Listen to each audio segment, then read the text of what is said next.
Purposely planned economies and nasty dictatorships. Nevertheless, we shouldn't reject Marx too quickly. We ought to see him as a guide whose diagnosis of capitalism's ills helps us to navigate towards a more promising future. Capitalism is going to have to be reformed, and Marx's analyses are going to be part of any answer. Marx was born in 1818 in Trier in Germany. Soon he became involved with the Communist Party, a tiny group of intellectuals advocating for the overthrow of the class system and the abolition of private property. He worked as a journalist and had to flee Germany, eventually settling in London. Marx wrote an enormous number of books and articles, sometimes with his friend Friedrich Engels. Mostly, Marx wrote about capitalism, the type of economy that dominates the Western world.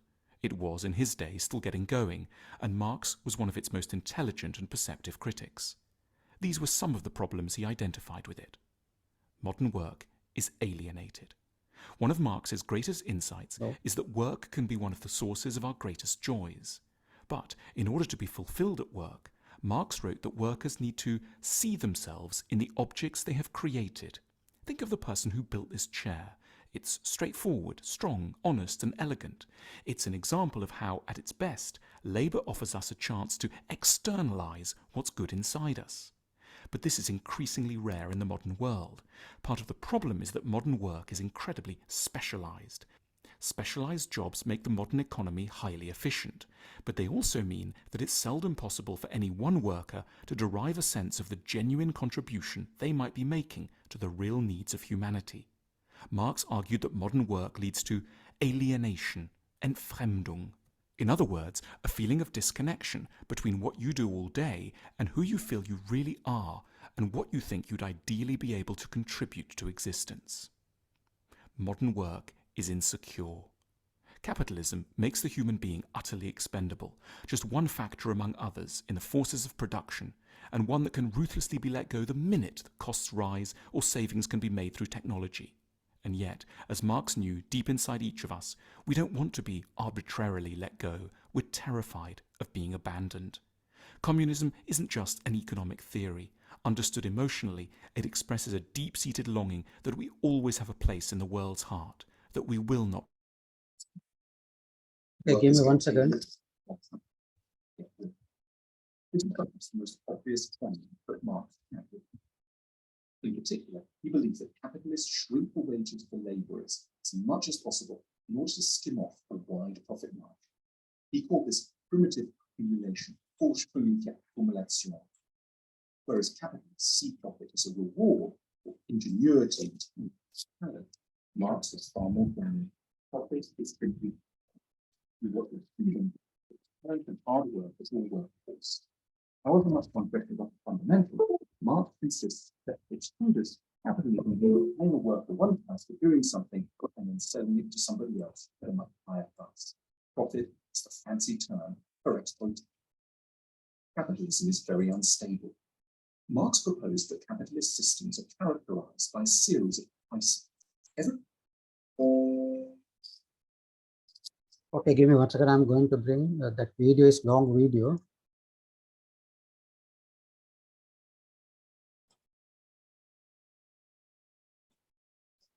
Now you can see the person we call father of economics, right? So it's my job, economics, the first economics we call. இவர் தான் இந்த அடம் Smith என்றவர், right? Photo பார்க்கணும் first. ஒரு அறிஞர் பேரை சொன்னா முதலாவது ஃபோட்டோ பார்க்கணும் தான் ஃபர்ஸ்ட் மனசில் வார்த்தை. பிறகு அவரோட ஸ்பெல்லிங்கை சரியா பார்த்துக்கொள்ளு. ஓகே, பேர் எழுதுகிற டைம் ஸ்பெல்லிங்கை சரியா பார்த்துக்கொள்ளு. அடம் ஸ்மித். இவர் வந்து யூகோல ஸ்காட்டிஷ் எக்கானமிஸ்ட், ஸ்காட்டிஷ். அதாவது யூகேல மேல் பகுதியில் இப்படி யூகேண்டா இப்படி யூகேண்டா ஸ்காட்லாண்டான்னு சொல்லிட்டு மேலே இந்த கேப் மாதிரி ஒரு இடம் உண்டு. இந்த இடத்துல நான் வருகிறார். அவர் ஸ்காட்டிஷ் எக்கானமிக்ஸ். அந்த டைம் லைனை பாருங்க, எப்போ பிறந்தாருன்னு. போர்ன் வந்து 1723, டைட் வந்து 1790. அவர் படிச்சிருக்கிற ஆக்ஸ்போர்ட் யூனிவர்சிட்டி இங்கே இருக்கு சவுத்தில், ரைட்? அப்போ எங்களுக்கு தெரிஞ்சது பிறந்த நாள் இறந்த நாள்ன்றதை விட அவரோட சென்ட்ரல் ஐடியா எங்களுக்கு தேவை. இதான் அவரோட புத்தகத்தில் வேறு வெல்த் ஆஃப் நேஷன், தேசத்தின் செல்வம் தமிழ்ல, ரைட். அவரோட வாழ்க்கை வரலாறு, எஜுகேஷன் இங்கே படித்து எங்களுக்கு இவ்வளோ தான் தேவை. இவர் தான் கீ பர்சன். ஒவ்வொரு அறிஞர்களையும் கொஞ்சம் நம்ம பார்ப்போம் கீப்பில் வரும் வரையில்.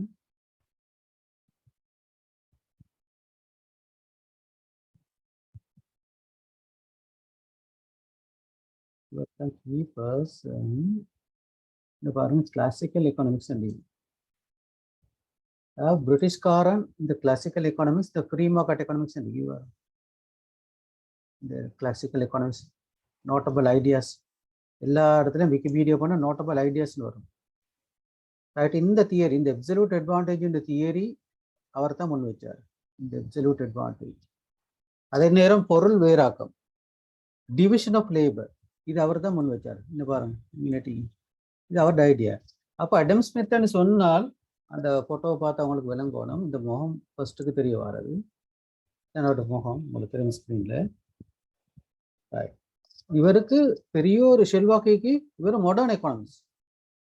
18ஆம் நூற்றாண்டுகளில் அவர் ஒரு சிந்தனை முன் வச்சார்.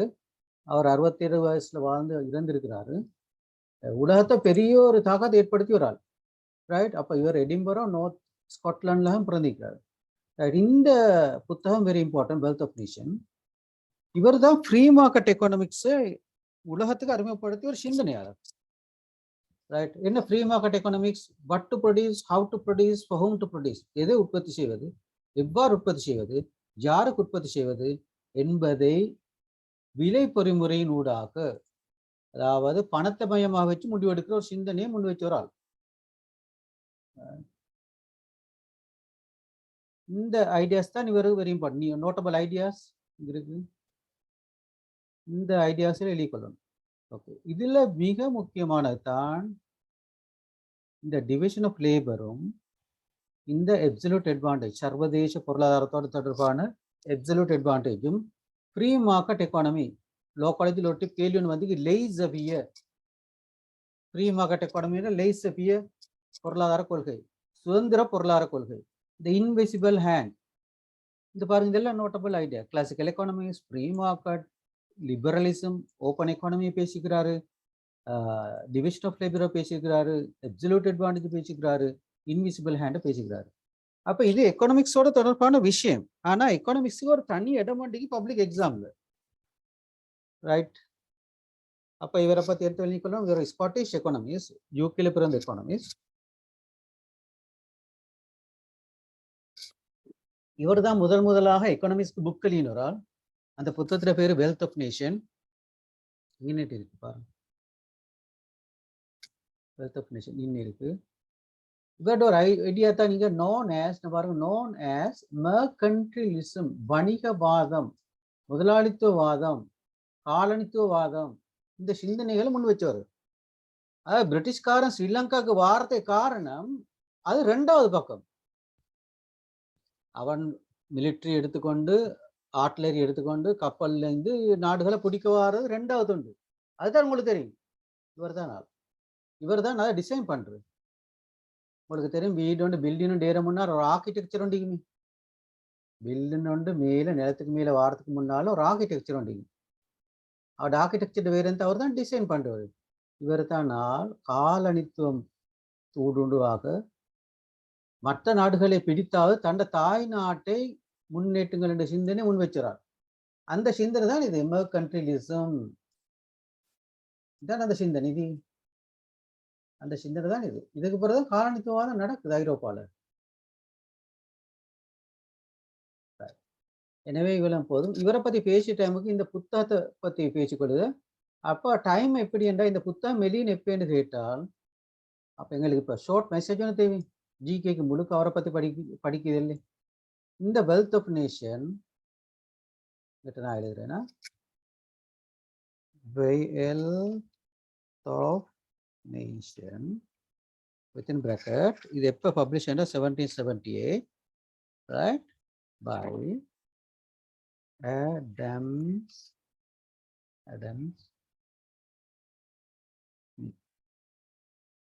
Smith of UK. யூகேல எங்க நார்தர்ன் பார்ட் ஆஃப் யூகே. இவ்வளவு தெரிஞ்சா போதும். ரைட், எங்களுக்கு தேவை புத்தகத்துல பேரு அடம் ஸ்மித், அவரோட பேரு திரு யூகேல ஸ்காட்டிஷ். யூகேல ஸ்காட்டிஷ், அதாவது வடக்கு பகுதியில். இப்போ ஸ்ரீலங்காவில் யாழ்ப்பாணம் எடுத்துக்கோங்க, ஸ்காட்டிஷ். அவர் ஸ்காட்டிஷ்ல ஸ்காட்லாண்டில் பிறந்த ஒரு ஆள். ரைட், இவ்வளோதான் எங்களுக்கு தேவை. அப்போ இவர் சம்பந்தம் டீட்டெயிலாக பார்க்குறேன்டால் இந்த விக்கிபீடியாவுக்கு போய் தேடி பார்க்கலாம். ஏதாவது கொஸ்டின்ஸ் இருக்குதா இந்த இதில்? ஒரு அறிஞரா? ஒரு அறிஞர். இந்த அறிஞர்களும் அவருடைய சிந்தனைகளையும் பற்றி ஒரு ஸ்டூடெண்ட் ஒரு கேள்வி கேட்டால் அப்போ பண்ணிருங்க. ஓகே, அது வெரி இம்பார்ட்டன்ட். ஓகே, இப்போ அடுத்தது வரும்.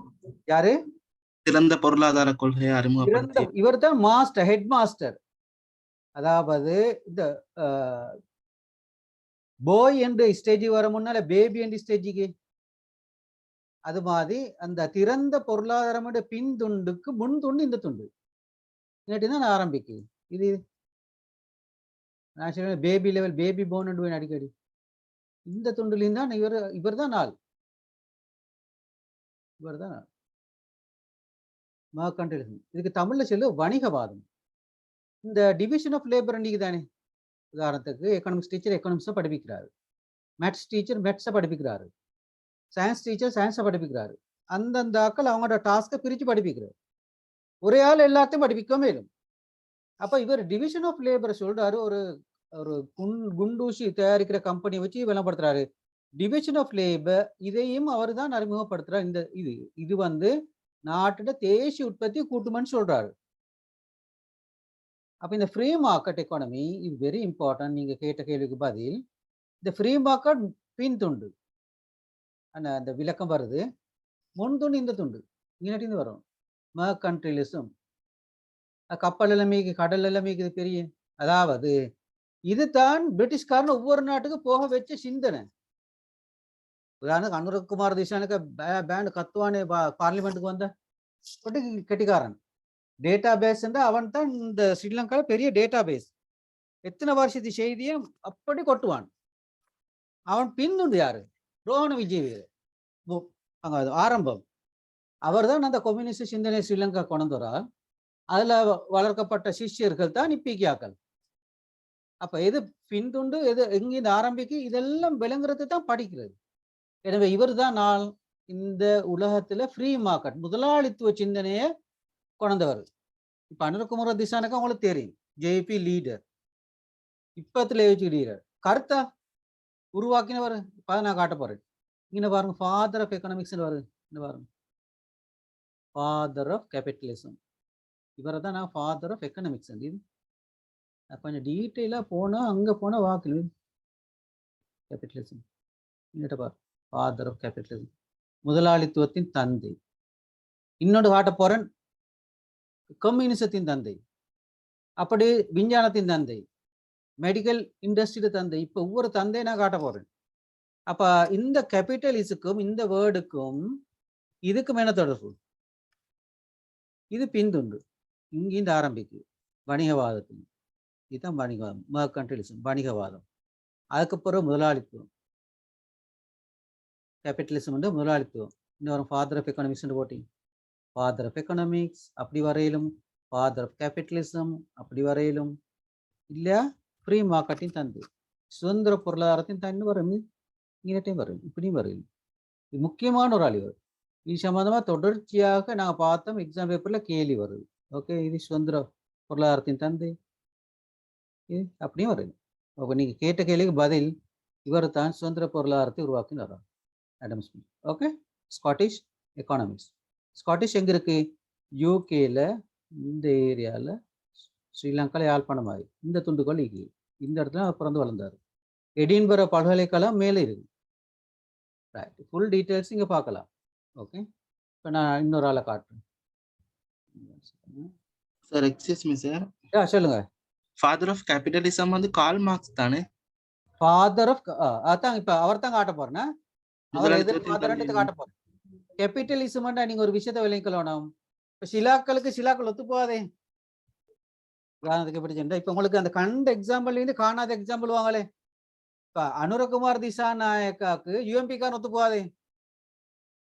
யூஎம்பிக்கு அனுரகுமார் திசாவுக்கு ஒத்து போவா ஜேபி. அது மாதிரி கேபிட்டலிசம் வந்து ரணில் விக்ரமசிங்க நினைச்சுக்கோங்களேன். இப்ப இல்லாட்டி ஜேஆர் ஜெயவர்தன் இவங்க தான் இந்த கேபிட்டலிசத்தை உலகத்தில் ஸ்ரீலங்கால காட்டுறாங்க. மஹிந்த ராஜபக்ஷ 2 சைடுக்கும் கால் வச்சால் ரைட். அப்படி விளங்குவோம். இந்த கேபிட்டலிசம் வந்து முதல் அடிப்படையாக வச்சு வந்து சிந்தனை முதல் profit mind, central idea profit. அப்ப மார்க்சிசம், கம்யூனிசம், அப்ப அந்த வேர்ட்ஸ் எல்லாம் சின்ன சின்ன வித்தியாசம். அது வந்து ஊழியர் படைய மையமா வச்சு வந்து சிந்தனை. அதாவது இவங்களோட சிந்தனை வந்து முதலாளியை பாதுகாக்கிறது, கம்யூனிஸ்ட் சிந்தனை வந்து தொழிலாளர்களை பாதுகாக்கிறது. அப்படி வச்சா விளங்கினா டக்குன்னு விளங்கும். இப்ப நான் அவரை எடுக்க போறேன். இந்த டீட்டெயில்ஸ்ல ஃபவுண்டேஷனை விளங்கி கொள்ளணும். அப்ப திரும்ப திரும்ப இந்த சிந்தனையில சிக்கல் வராது. அடுத்த இலங்கை பொலிட்டிக்ஸ்ல இவங்க தான் மெயினா பிளே பண்றாங்க. இந்த ஐடியாஸ் தான் மெயினா பிளே பண்ணுறாங்க. அப்ப வித்தியாசம் விளங்கி கொள்ளணும். நான் கொஞ்சம் இருங்க, இதை நான் எடுத்துட்டு இங்கே ஓகே போயிட்டாரு. ஓகே, நான் இப்போ அவர் எடுக்கிறேன். எடுத்தா அவங்க டக்குன்னு விளங்குமா. இப்போ இது வந்து அடம் ஸ்மித். நான் கொஞ்சம் அப்படியே ஸ்க்ரீன்லேயே வச்சுக்கொண்டு உங்களுக்கு அடிக்கிறேன். இங்கே பாருங்க, இங்கே அடிக்கிற கார்ல் மார்க்ஸ் டீச்சர் வந்து தெரியும்.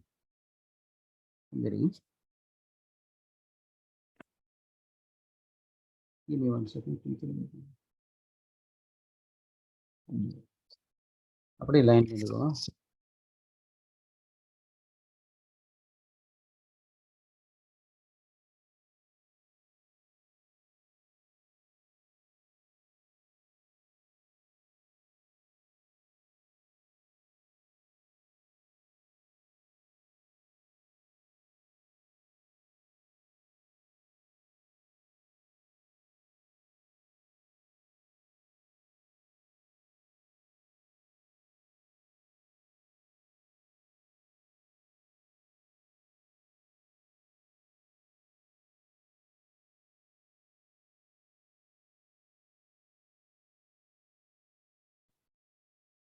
ஸ்டூடெண்ட்ஸ் நீட்டு கொஞ்சம் பாருங்க.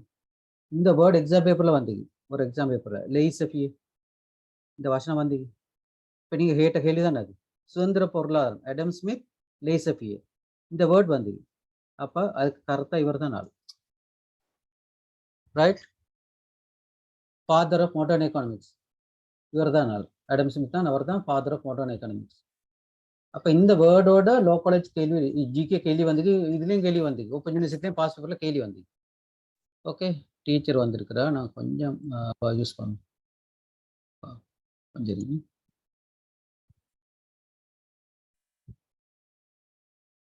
வரேன்.